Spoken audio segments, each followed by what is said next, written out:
Este supuesto de que tú vienes, tú has elegido tu vida. Pero, ¿en serio tú has elegido tu vida? ¿En serio?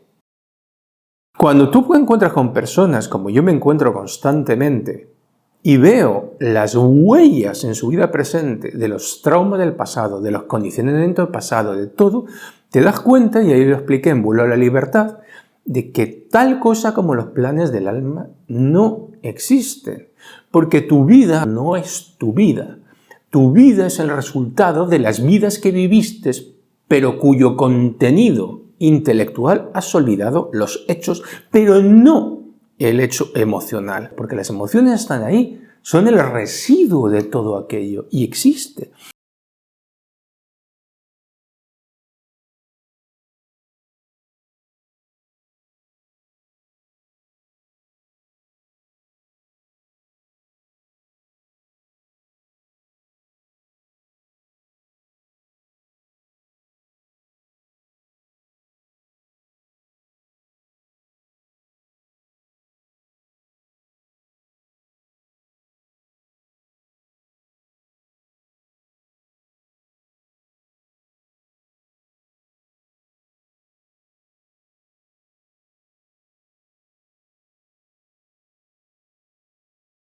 ¿En serio? ¿En serio tú has elegido tu vida? Claro, esto responde muy bien a lo que te decía, una cultura de los años 80, 90, opulenta, que funciona muy bien, que tiene mucho dinero, que se puede gastar fortunas en cursos, en gurús, en historias. Oso a mí me encanta Oso, desde luego, pero tiene sus zonas oscuras, y sus zonas oscuras en la flota de Rolls Royce que tenía. ¿Pero por qué tiene una flota de Rolls Royce? Porque había pasta, mucha pasta para esas cosas, ¿comprendes? Y se la gastaban y me parece bien. Si tenía Rolls Royce, me parece perfecto, me parece muy bien. Pero eso nos revela la realidad de un tiempo. Una cosa que leí hace muchos años, y no me acuerdo en qué libro, no te lo puedo decir, porque yo tendría 9, 10 años, no sé, por ahí, de Lobsang Rampa. Y Lobsang Rampa en uno de los libros decía que no te tienes que ofender con personas que quizás están en la senda espiritual, que están en este movimiento, pero que tienen caídas, vicios, defectos.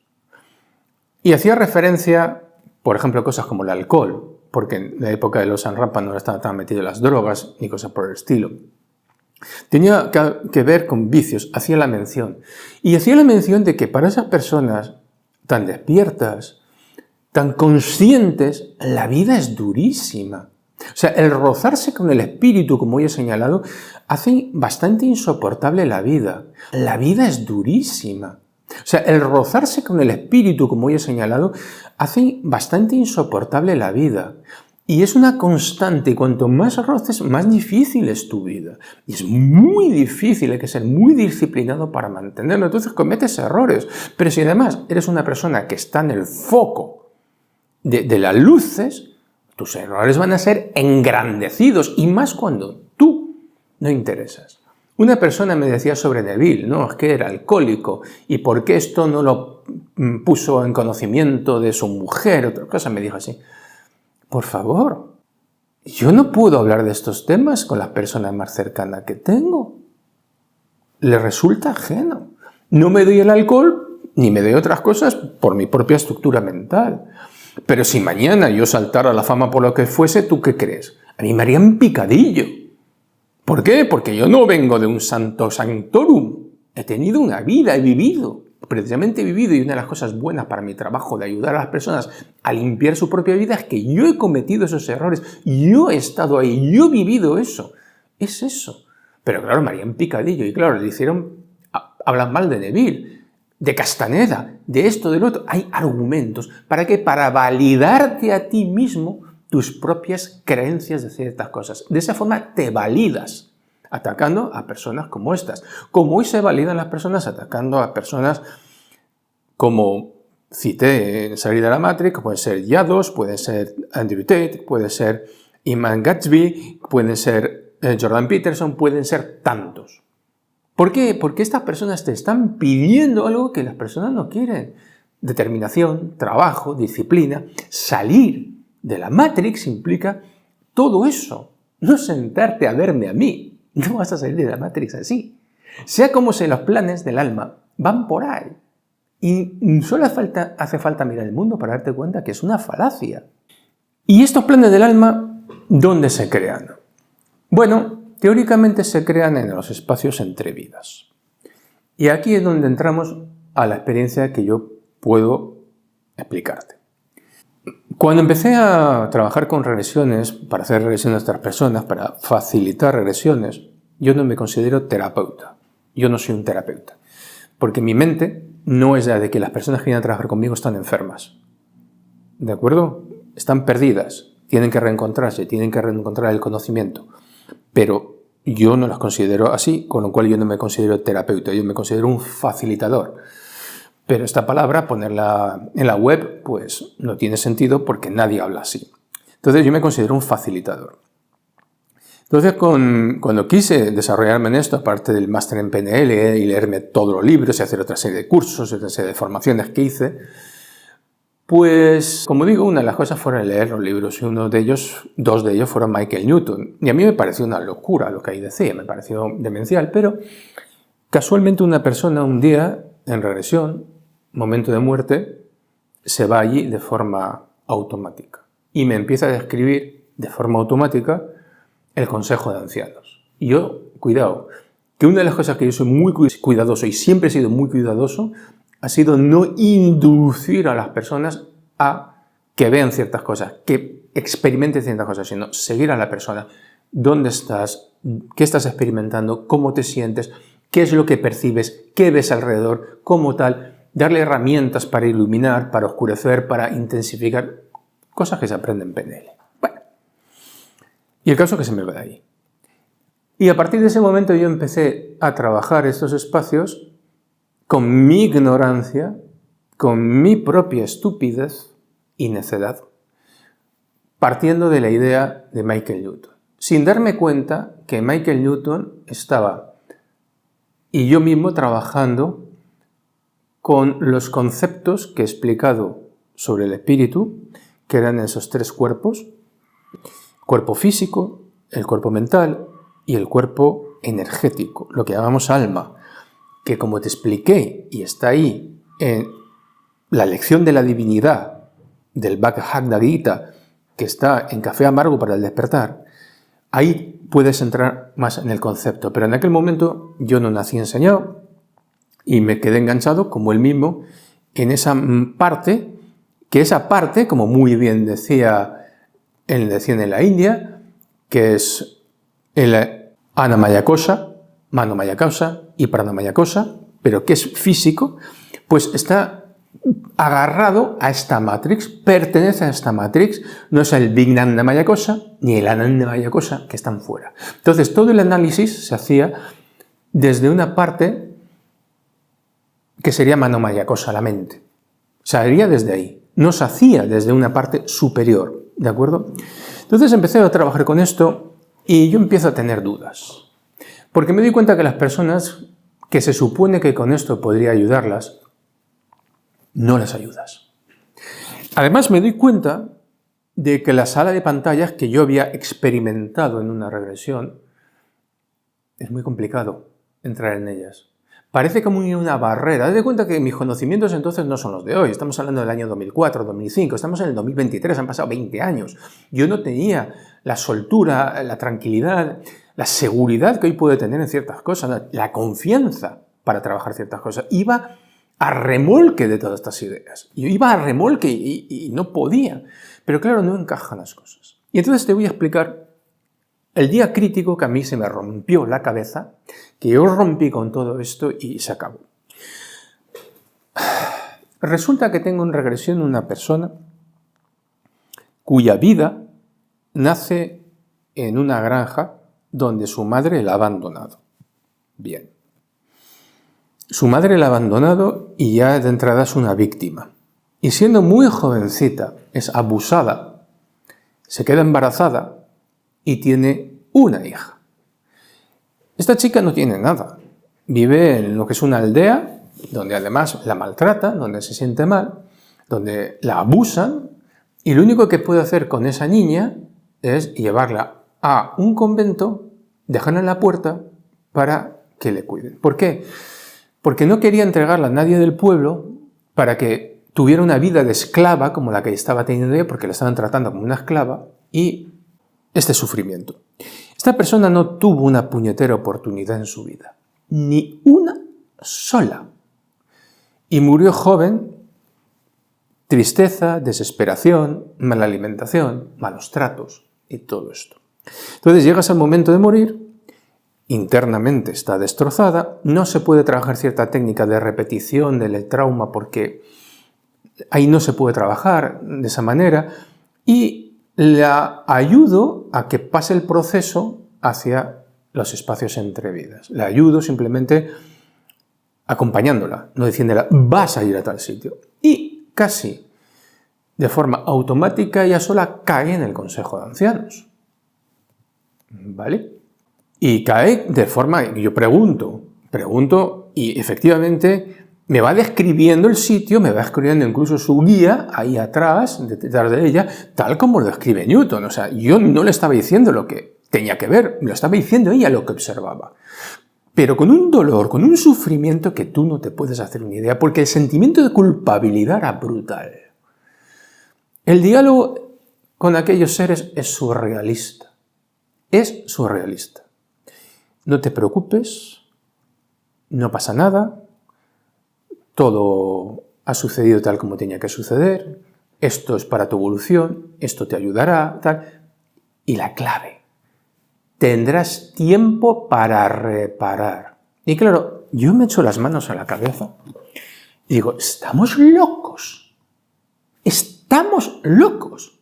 O sea, le estaban cargando un programa de culpa, de cargas, de tendrás que cumplir con una serie de cosas para reparar lo que hiciste. Pero si no hiciste nada, esta pobre chica, en esa vida, su enorme dolor era que ella había sido abandonada y había abandonado ella misma a su propia hija. Y no podía hacer nada. Y venía a esta vida con una carga de inseguridad en sí misma, de victimismo, de debilidad interna, de tantas y tantas cosas, en lo que es esa inseguridad interior de no saber nunca si lo estás haciendo bien o mal, ese nivel de valoración tan bajo y no saber por qué, porque la persona es una persona normal, una chica maja, pero con un sentimiento tan brutal. Y aquí una cosa, olvídate de hacer una regresión y que de pronto tú ganes confianza, seguridad y te liberes. No, con una regresión lo que hacemos es empezar a limpiar el terreno. Empezar. O sea, esas cosas que algunos hacen para venderte, no, yo te hago una regresión y tal, y te venden la moto. No. Hay buenos facilitadores de regresión y jamás un buen facilitador de regresión te dirá que eso funciona así. Sí, en momentos muy intensos, con ciertas cosas, puede funcionar, pero no pongas tus apuestas ahí, porque normalmente hay tanto por limpiar que una cosa es que tengas una gran roca y la podamos remover, pero el resto hay que limpiarlo. Y luego sobre ese terreno limpio hay que construir. Y ahí viene lo complicado. Porque cuando una persona viene, pues eso, con parasitaciones y demás, es como si tú quieres que te explique, como esas películas de vampiros, que dicen que hasta que tú no invitas a que entre el vampiro en tu casa, no entra. Pues esto es lo mismo. Tú tienes las puertas abiertas de tu casa. Hasta que no las cierres y limpies y cuides de todo eso, no, pero la mayoría de personas no. Esperan que les llegue una regresión y les sane de todo. Y claro, eso es absurdo. A mí me da lo mismo, sinceramente, que esto parezca que tiro piedras a mi tejado, pero te tengo que ser sincero. Es que es así. El caso es que esta persona, yo observo esto, caigo en esto, me horrorizo y lógicamente la saco de ahí. Y con unas herramientas muy limitadas de la época, ayudo a la persona a que comprenda. ¿Te sientes insatisfecho o insatisfecha con tu vida? ¿Sientes que hay algo que te impide alcanzar la verdadera felicidad? ¿Tu realización personal? Si te sientes así, es posible que el origen de todo ello se encuentre en el pasado, en la infancia, en el vientre materno o incluso antes. ¿No es hora de buscar esas respuestas que buscas y sanar esas heridas del pasado, podremos hacerlo con técnicas como regresiones a vidas pasadas, programación neurolingüística y coaching, todas ellas enfocadas en ayudarte a lograr tus objetivos y sanar esas heridas del pasado. No dejes pasar más tiempo, contáctame a través de la sección de contactos de mi página web y déjame ayudarte a encontrar las respuestas y las soluciones a tu vida que tanto deseas. A que entienda. Utilizando mucha lógica, mucho pensamiento, pero sale de allí con una carga de dolor enorme. Al día de hoy hubiese trabajado las cosas de diferente manera, porque ya me hubiese ido al Ananda Maya Cosa, a esa parte que no sabemos que dicen en la India que ni es energía, ni es nada, es otra cosa, es el ser, el espíritu, que va más allá. Es lo que dicen también de forma muy interesante en el misterio de Belicena Wilke, la recuperación del espíritu. El alma está aquí, es algo apresado, mientras que el espíritu es algo que tienes que reconquistar. Pero claro, yo con esa experiencia ya terminé. Porque claro, empecé a revisar las anteriores y las personas no eran ayudadas, eran programadas a volver con ciertos problemas. Y lo poco, muy poco que yo vi de ese lugar de pantalla es una trampa monstruosa. Bueno, tengo que pedir disculpas y hacer una interrupción aquí, porque no he dado la explicación de lo que es la sala de pantallas y las personas que me siguen sí que lo saben, pero quizás alguna persona que llega de nueva no lo sabe. Un detalle, también doy mucha información que no puedo detallar, pero sí que doy enlaces, artículos, a cosas que anteriormente he mencionado, y si en un momento dado tú no entiendes algo, ahí está esa información. Lo que pasa es que no la puedo repetir todas las veces, esa información, en cada vídeo y dar explicaciones y volver a ciertos detalles. Pero en este caso me he equivocado yo y tengo que explicarlo. Vamos a ver. Aquí tienes en pantalla lo que sería el centro de pantallas, valga de la redundancia. Es una imagen muy burda de lo que realmente es. En realidad, mi recuerdo de las pantallas, la sala de pantallas personal, es que es como si la pantalla central hubiese una superpuesta encima y no es exactamente cuadrada, los bordes no son cuadrados, es algo como más, no sé, los bordes no están tan definidos. La sala de pantallas fue lo que a mí me hizo respetar a Michael Newton en la época en que yo empecé, porque fue una visión que yo tuve en regresiones. Yo vi la sala de pantallas, pero la persona que guiaba, que me acompañaba en las regresiones, que la dirigía, la terapeuta, como lo quieras llamar, pues no conocía esto. Y al no conocerlo, ¿qué sucedió?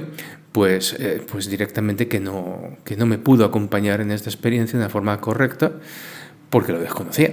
No es otra cosa. Entonces, bueno, pues el asunto es que eso se quedó ahí.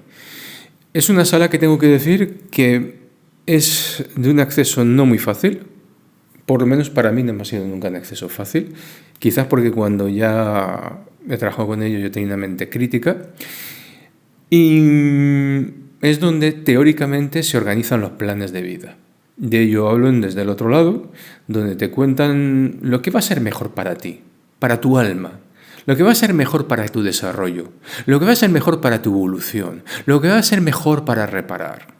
Y aquí es donde, bueno, pues, ya, como digo, lo explico mejor desde el otro lado, pues te manipulan bastante bien porque te manipulan a base de tus creencias. Las creencias de lo que tú tienes que hacer, que te han condicionado, de lo que está bien, de lo que está mal, de lo que crees que te equivocaste y demás. Como digo, es una sala que no es tan fácil de acceder como otras, como por ejemplo el Consejo de Ancianos, que es más fácil de acceder, parece que les gusta más. O bien, por ejemplo, la biblioteca que podría ser algo parecido a los registros acásicos, pero que pasa lo mismo. Tú puedes acceder a la biblioteca, a un libro enorme, en plan así, convento con ese atril enorme, pero no puedes acceder a esas vidas si no entras en la vida. O sea, tú no puedes, digamos, leer el libro y ver tú una vida pasada y entender que tú fuiste no sé qué, no. Tú ves esas imágenes y para eso tienes que introducirte, con lo cual algunas personas lo utilizan como una entrada en regresión, pero yo prefiero hacer otras cosas. Espero que hayas entendido de esta forma con esta introducción lo que es esta sala de pantallas, que, perdón, en el vídeo, cuando lo grabé, no tuve la atención, el detalle de podértelo explicar. Este es el lugar, teóricamente, donde se preparan los planes del alma. Tú preparas tu plan del alma, pero donde realmente preparan los planes para tu alma. Yo lo hablo desde el otro lado, está ahí en ese libro, y es obvio. Te dicen, tú ves que a un momento dado te van a colocar con personas que te han destrozado la vida y te dicen que es para superarlo, para poder ir adelante, y vuelves a vivir y no lo superas. No puedes superarlo porque no sabes qué tienes que superar, no sabes qué tienes que hacer. De golpe te encuentras con esa persona, yo qué sé, como me preguntaba una vez una persona, dice, de golpe te encuentras con una persona y sientes un gran cariño, un gran deseo por esa persona y esa persona te rechaza. Digo, claro, normal. No sabemos qué pasó en una vida pasada, pero quizás tú, en una vida pasada, le hiciste una faena gorda a esa persona. Y cuando tú moriste, cuando viste la vida y la viste desde el punto de vista de ella y demás, y sentiste todo esto, dije, ¡ay, cuánto me gustaría poder volver y abrazarla y pedirle perdón y tal! Y tú vuelves con ese deseo, pero esa persona, cuando muere, ve la faena que le hiciste y no te quiere ver ni en pintura. Y no puedes hacer nada. No hay nada que hacer. Te lo he dicho, te lo dije en otro vídeo. Si volvieras 10.000, 1.000.000 de veces a la misma situación en la cual en un momento de tu vida te equivocaste o acertaste, volverías a hacer 10.000 o 1.000.000 de veces exactamente lo mismo. ¿Por qué? Porque siempre intentarás hacer lo mejor que puedas con lo que tengas, con tu capacidad, con lo que sepas, con lo que tú eres. Siempre. Y si es un acierto mayúsculo, como si es la mayor pifia que te puedes imaginar, siempre habrás hecho lo mejor que puedas. Siempre. Entonces no puedes reparar. No te puedes bañar 2 veces en el mismo río. Es exactamente eso. Entonces, ¿los planes del alma? Pues los planes del alma es otro de los cuentos que hay para tenerte sujeto a la Matrix. Es nada más. Como las experiencias cercanas a la muerte, como alentar tu ego con el tema de, pues eso, de almas viejas, como tantas cosas, es alentarte a creerte una serie de historias para mantenerte aquí, para mantenerte en la ignorancia, para que tú aceptes una serie de reglas que no funcionan, que no existen ni existirán nunca, que simplemente tus ojos te lo tendrían que decir viendo el mundo. Pero no puedes porque tú no analizas los datos, como información, lo analizas como sentimientos. Y tus sentimientos te dicen que no puede ser, que tiene que haberme algo mejor, que es que el mundo debería ser de cierta manera. Y tú no te quieres aceptar que el mundo es como es. Y las personas es muy divertido. A mí me hace mucha gracia, porque todo, sí, es que esto es una matriz, porque la matriz importa. Ya. ¿Y qué te crees? ¿Que cuando mueres te liberes de la Matrix? No, hombre, no, sigues en la Matrix. Sigues en esa esfera de la que yo hablo. Hablo esfera, pero podría ser cúpula, podría ser un cuadrado, podría ser lo que te dé la gana. Es un espacio cerrado en el cual estás. Y tu energía, de esa parte almática, está aquí enganchada. ¿Por qué está enganchada? Por los programas, como los condicionamientos, como todo. Pero el problema es que no quieres hacer el trabajo. No lo quieres hacer. Estás esperando el milagro, que algo suceda. ¿Pero qué estás haciendo? ¿Por qué? Porque en realidad no quieres hacer el trabajo, lo estás eludiendo. Yo lo veo. Cuando yo te digo a ti un momento dado y sienta tan mal algunas personas que mientes, ¿tú crees que yo te digo mientes así? Porque en realidad a mí, personalmente, me esté ofendiendo el que no me hagáis ni puñetero caso. Si yo sé que es así. Si yo lo entiendo, que solamente una mínima parte me hace caso, el resto no me hace ni puñetero caso. Pero cuando digo eso y hago esa señal, es para despertar quizás alguna conciencia. Es como cuando trabajo con las personas. Me han llegado a decir, bueno, es que tu forma de trabajar en cualquier cosa menos happy flower. Claro, yo quiero formar guerreros porque sé el mundo en el que vivo y sé lo que necesitan las personas. Y claro, durante el tiempo que me conceden para trabajar juntos, ¿soy peligroso? Sí, soy peligroso, porque el que no cumple con el pacto que ha hecho conmigo se va a encontrar con una persona, pues eso, en plan sargento de marines. Punto, porque ha hecho un pacto conmigo. Pero lo peor es que mi responsabilidad es señalar solo porque la traición peor es con ella misma. ¿Por qué? Porque pasará el tiempo y seguirá en esta rueda y dirá que no tal y criticará no sé qué, no sé cuántos, pero no está haciendo su trabajo. Los planes del alma, por mi experiencia propia, allá hace ya muchos años, no existen. Es otra trampa, es otra falacia, es otra forma de anclarte. Esta persona con la que trabajé, que te he puesto ahí, salió de la regresión y tuvimos que volver a trabajar, por eso digo que una regresión no es suficiente, con un sentimiento de culpa horroroso. Por fin comprendió por qué toda su vida se había sentido mal por dentro, por qué toda su vida se había sentido inferior, por qué toda su vida se había sentido, no sé, tan mal por dentro, que no lo entendía, por qué se había sentido tan insegura. Por fin lo entendió, pero luego quedaba a trabajar, devolverle todo eso. Y quedó todo eso, pero eso es con lo que le cargaron en aquel momento. Ese es el plan de vida que le cargaron. ¿No es cruel? ¿No es horrible? Pues ahí tienes, como decía San Pablo, nuestra lucha no es con la carne y con la sangre, sino con las potestades, con todas estas entidades que viven en los cielos, precisamente de los espacios entre vidas. Por hoy hemos terminado. Espero que te sea de utilidad, espero que de una vez por todas te dejes de historias y te centres en lo que es importante, que es hacer tu vida aquí y ahora mejor. Porque lo demás no servirá de nada. Muchas gracias por estar ahí, un saludo y hasta siempre. Adiós.